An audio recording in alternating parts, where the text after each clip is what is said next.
Hi, welcome to HowtoDandD. My name is Fred Wheeler and today I want to talk about Dungeons & Dragons 5e.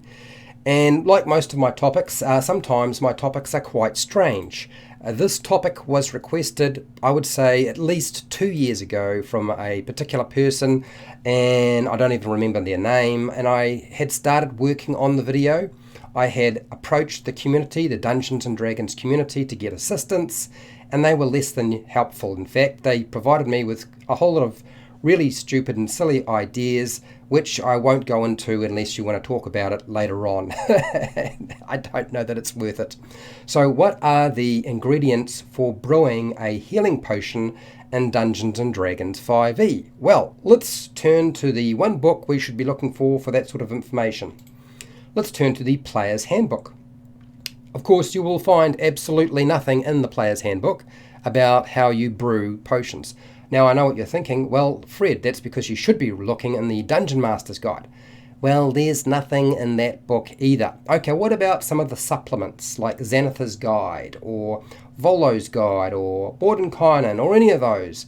No, there isn't. There's no particular recipe. So, for today, here is my personal recipe for making a healing potion in Dungeons & Dragons 5e.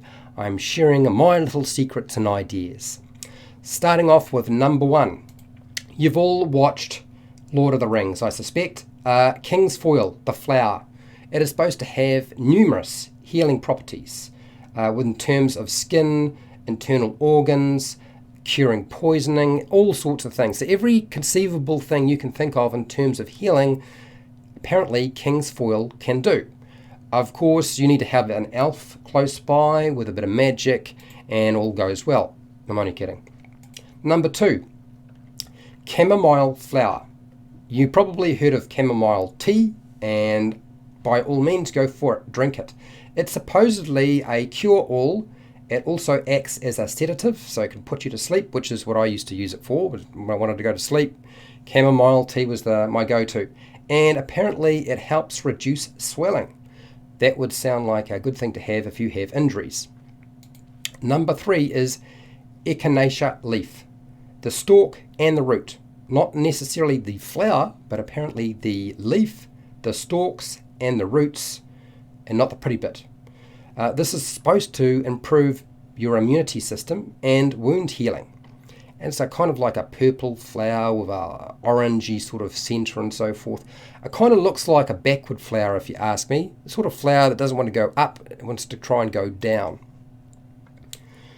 Number four is Feverfew Leaf. That's right, Feverfew Leaf. It is supposed to treat shock, horror, fever, headaches and migraines. Now, for those of you who get migraines, I'm not suggesting that anything in this video is even remotely guaranteed on a medical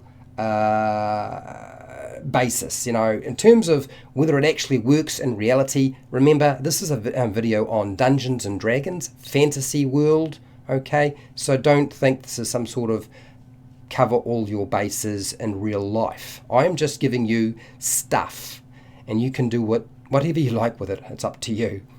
Number five is garlic cloves and the garlic root. Now, apparently it has a very strong antibacterial effect. Apparently the Russians, particularly in the winter season, would go bananas eating and consuming large quantities of garlic to keep away all of the horrible ailments they might receive during their rather brisk and brutal winters. It also acts, as you know, of course, garlic is a vampire repellent. You know, crush this up, stick it in some water, spray it on yourself, and the vampires don't come near you. But you can also eat it, and it's good for you too. So, and it doesn't taste bad, even if maybe the smell on your breath is a bit strong. Number six is ginger roots. Now, what is the deal with the ginger roots? Well, apparently it's supposed to ease nausea and stomach complaints. I'm sure it supposedly does lots of other things, but I'm covering that one for today. So make sure you have your ginger root next to you. The ginkgo leaf, I believe it's called the ginkgo leaf. Ginkgo, I believe it is, ginkgo leaf. This is supposed to improve your brain function, your memory, helps to deal with something like asthma, fatigue, so your ability to breathe, your respiration, and dealing with just general body muscle fatigue. All things you would expect to need in a healing potion of some kind. So make sure it's in that potion.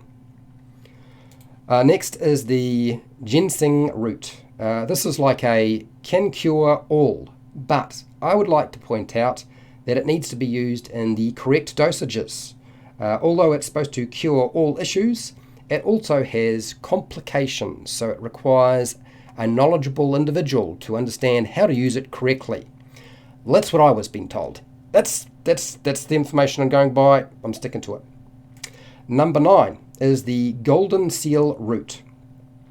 I never even imagined that there was a thing called a Golden Seal Root. It looks kind of disgusting. Maybe that's because there's a bit of dirt with it in this picture. But the Golden Seal Root is supposed to act as an antiseptic. It's supposed to help treat diarrhea, eye and skin inflammation or irritation. So if somebody sticks you in the eye with their finger, you want to make sure you have some of this Golden Seal Root close by. Okay, number 10 is the Milk Thistle Fruit. Now, when I say milk thistle fruit, really it's more like a milk thistle nut. It's the little thing inside there. They call it a fruit. I'm not really sure why. There's probably some sort of particular reason why it's called a fruit and not a nut. But yeah, there's a thing inside that hairy, spiky thing that's supposed to be good for you. It is supposed to help treat liver conditions and reduce cancer.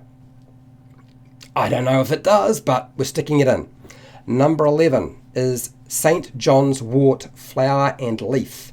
That's right, the St. John's, not the St. John's Ambulance, the St. John's Wort Flower and Leaf. It is supposed to act as an antidepressant in the right doses. Apparently the dosage is incredibly important and getting that right is vital, otherwise you could make the situation far worse. Number 12 is the saw palmetto fruit. God, did I get that right? The first word is saw palmetto. Yeah, I think that's palmetto fruit. It's supposed to help treat bowel conditions. That's right. If you have spent a lot of time on the toilet, this is probably going to help you a lot. Yes, bowel conditions. We know what that's all about. We've done that many times before. I'm sure you're all perfect experts in the area. Okay, number 13, the Valerian Root. It kind of sounds like some sort of science fiction name. The Valerian Root. Now, basically, it's supposed to reduce anxiety and fatigue, and that's supposed to be really good, of course, for a potion of healing, right? Turmeric roots. I think I got it right. Turmeric root. It's supposed to help improve your heart, your brain, and also reduce cancer or the formation of cancer cells. So it's supposed to have quite a few fairly significant benefits to it.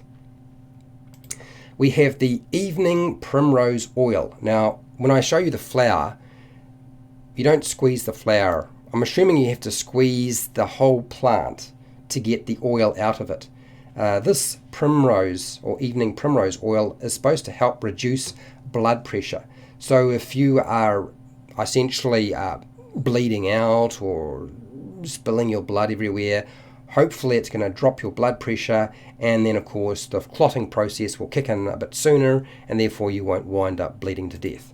So hence we put the evening primrose oil in there. Number 16 is the flax seed. Now flax, I'm sure you know what flax is. It's the green, long, leafy thing that you can cut yourself on very easily because it's got a sharp edge to it. It's basically absolutely chock-a-block full of vitamins required for the healthy creation and formation of pretty much everything in your body. I couldn't find anything that they really hadn't listed in terms of what it would do. So apparently flax seeds are a really good idea. I never even realized there was such a thing as a flax seed. I've seen many flax bushes before, but I've never actually seen the seeds coming off the bushes or even considered eating them. I know it's the long stalky thing, but I never ever considered eating those things. Maybe I should have changed my opinion of them. This one is quite familiar to me because the tea tree is something that grows in New Zealand. And you should be able to find tea tree pretty much anywhere. It's an odd tree. It's got sort of like very thin, narrow leaves on it. Can be a bit spiky at times. Comes with like a white flower at the right time of the year. And you want the tea tree oil. It's got antibacterial, anti-inflammatory, antiviral, pretty much anti everything. Okay, it does the anti of all. So yes, another sort of cure-all sort of element or herb. Plant, herb, whatever. Okay, number 18, grape seeds. These are supposed to improve your blood, your heart, and promote wound healing. Whoa, we'll take them.